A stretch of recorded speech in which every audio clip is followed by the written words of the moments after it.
balik lagi dengan gue Hendranyo. Nah, pada kesempatan kali ini gue mau cerita tentang cherry head ya teman-teman ya, atau Geochelon carbonaria. Nah, cherry head ini sebenarnya, nih contohnya ya, cherry head ini ya, cherry head ini sebenarnya sama spesiesnya dengan redwood teman-teman. Jadi ini cherry head ini sebenarnya spesiesnya sama dengan redwood, makanya namanya Geochelon carbonaria, sama-sama Geochelon carbonaria. Nah, dia keluarga dekat dengan si yellowfoot teman-teman. Jadi dia keluarga dekatnya sama yellowfoot. Nah, cherry head ini seperti di video gue sebelum-sebelumnya, di vlog gue sebelumnya, cherry head ini gue udah bahas tentang lokalitinya. Jadi cherry head sama redwood itu sebenarnya sama, spesiesnya hanya beda lokaliti. Mereka semua ini sama-sama habitatnya di Amerika Selatan, teman-teman. Jadi Amerika Selatan di di pinggiran Sungai Amazon, teman-teman. Jadi dia kalau di Amerika Selatan kan semua dihubungkan oleh Sungai Amazon kan, teman-teman. Nah, mulai dari kayak Paraguay, Kolombia, Brasil, Argentina, nah itu dilewati oleh Sungai Amazon. Nah, mereka biasanya habitatnya tinggal di hutan-hutan pinggiran Sungai Amazon itu, teman-teman. Jadi mereka ini semua tinggal di pinggiran hutan-hutan pinggiran Sungai Amazon. Jadi iklim mereka pun sama dengan iklim Indonesia, teman-teman. Karena di sepanjang Sungai Amazon itu iklimnya tropis, sama seperti Indonesia, beriklim tropis juga, teman-teman. Nah, yang unik dari cherry head ini adalah, teman-teman kalau boleh lihat ya, dia kepalanya tuh merah banget nih, teman-teman. Coba nih, saya ambil satu ya contoh. Nah, ini cherry head itu identik dengan kepalanya yang merah banget. Nah, ini lihat teman-teman, sampai ke hidung-hidung, sampai ke pipi, sampai ke dagu gitu ya. Nah, semakin banyak merahnya ini akan semakin membuat cherry head ini akan semakin menarik dan semakin cantik gitu, teman-teman. Nah, ciri-ciri yang berikutnya adalah dia kaki-kakinya yang warnanya hitam dan ada totol-totol merah. Ini serupa atau sejenis dengan si redwood. Redwood ini sama, mirip. Kakinya hitam, ada totol-totol merah juga. Hanya saja redwood itu kepalanya kuning, bukannya merah. Ini kan merah. Kalau redwood kepalanya kuning. Dan yang membedakan lagi dengan redwood adalah bagian plastonnya. Kalau ini dia plastonnya tuh didominasi oleh warna hitam. Didominasi oleh warna hitam. Kuningnya hanya sedikit ya, teman-teman ya. Nah, kalau redwood itu tuh malahan dominasinya kuning, hitamnya hanya sedikit. Nah, biasanya teman-teman pakai dua karakteristik itu aja, kepala warnanya merah dan plaston didominasi warna hitam. Nah, itu dia cherry head, teman-teman. Nah, balik lagi dari habitatnya yang di sepanjang Sungai Amazon yang beriklim tropis, sehingga dia sama dengan iklim Indonesia. Jadi teman-teman, untuk teman-teman pemula atau teman-teman baru pelihara torto, ini sangat cocok karena iklimnya itu sama dengan Indonesia. Jadi range suhunya pun juga sama, sekitar 27 sampai 29, 30. Nah, itu masih acceptable bagi si cherry head ini, teman-teman. Nah, berikutnya adalah dari sisi makanannya ya, teman-teman ya. Makanannya itu cherry head ini tuh makanannya dia tuh termasuk kura-kura omnivora, teman-teman. Jadi biasanya kan kura-kura kan, kalau kura-kura darat biasanya kan herbivora kan, makannya yang daun-daunan, tumbuh-tumbuhan, ya kan kayak gitu. Nah, kalau cherry head ini termasuk omnivora karena dia bisa makan segalanya, teman-teman. Jadi kalau di hutan tropis itu biasanya mereka bisa makan bahkan mereka bisa makan bangkai hewan gitu, teman-teman. Bangkai hewan yang sudah mati. Nah, mereka bisa makan karena mereka juga butuh asupan protein. Jadi mereka tuh biasanya makan bangkai hewan untuk protein. Mereka juga bisa makan daun-daunan, tumbuh-tumbuhan, sayur-sayuran, buah-buahan pun mereka bisa makan. Makanya mereka disebut omnivora gitu ya, teman-teman. Nah, ini omnivora. Mereka sangat membutuhkan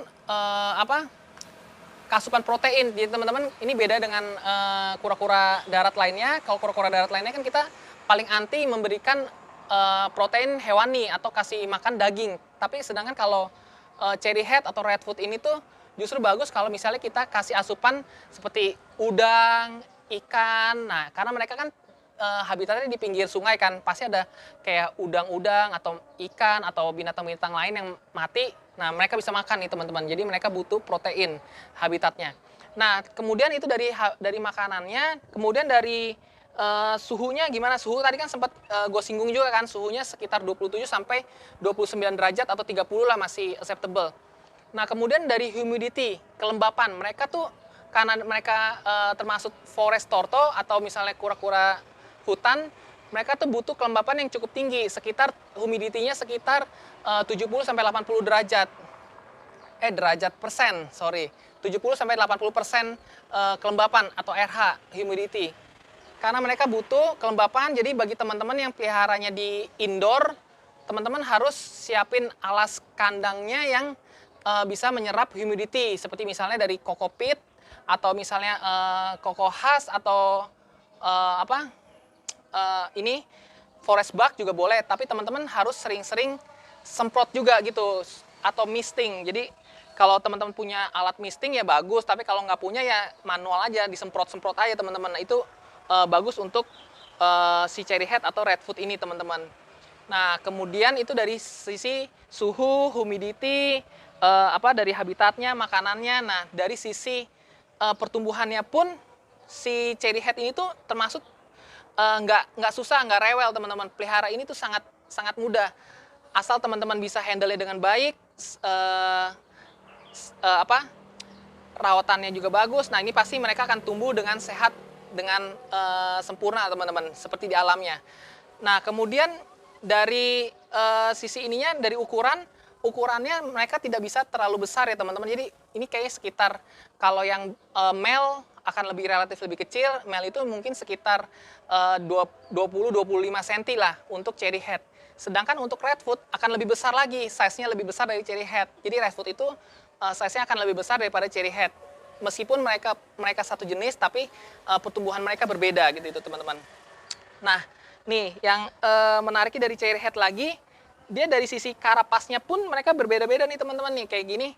Ini kan dia cerah nih, kita biasa bilangnya tuh high yellow, karena yellownya, kuningnya tuh lebih banyak gitu. Tapi ada juga yang merah banget. Nah, yang ini tuh merah banget nih teman-teman. Dia selain di kepalanya merah, sampai ke badan-badannya juga merah nih teman-teman. Tuh lihat ya. Beda halnya sama yang ini nih. Nah, ini kan dia kan kuning kemerahan, tapi ini yang sebelah sini tuh bener-bener merah banget nih. Kalau teman-teman lihat ya, karapasnya tuh merah banget. Nah, ini dia pigmen warna merahnya tuh bagus nih. Gedenya bisa, kalau orang bilang sih kayak pedes banget gitu ya teman-teman. Jadi ini calon-calon bibit-bibitnya yang bagus nih, unggul-unggulnya ya teman-teman. Gitu. Nah, terus dari matahari apakah perlu UVA, UVB? Banyak tuh teman-teman juga nanya tuh di komen, apakah cherry head ini tuh atau redfoot itu perlu lampu dalam memeliharanya? Kalau gue bilang perlu teman-teman. Jadi apalagi masih bayi kayak gini, itu sebaiknya sama, kita harus pasang lampu UVB. Kalau misalnya teman-teman pelihara di indoor, tetap harus pasang UVB 12 jam dari pagi sampai sore. Dan lampu penghangatnya ya bolehlah taruh di ujung aja satu sisi gitu ya teman-teman. Nah, karena dia di alamnya pun sebenarnya di forest, di hutan, mereka juga kena sinar matahari. Jangan teman-teman pikir, oh itu hutan tertutup semua. Enggak, tapi mereka tuh masih ada masuk cahaya matahari. Memang tidak sebanyak yang di desert atau di gurun yang butuh panas banget atau cahaya matahari yang banyak. Tapi mereka pun sebenarnya butuh asupan UVA, UVB untuk metabolisme mereka teman-teman. Jadi semua kura-kura atau reptil butuh UVA, UVB untuk metabolisme mereka, karena mereka tuh harus bisa memetabolisme atau mereka bisa mencerna kalsium untuk kebutuhan mereka. Nah, ini kencing nih, gue taruh dulu ya. Nah, gitu ya teman-teman ya. Nah, ini seputar cherry head gitu.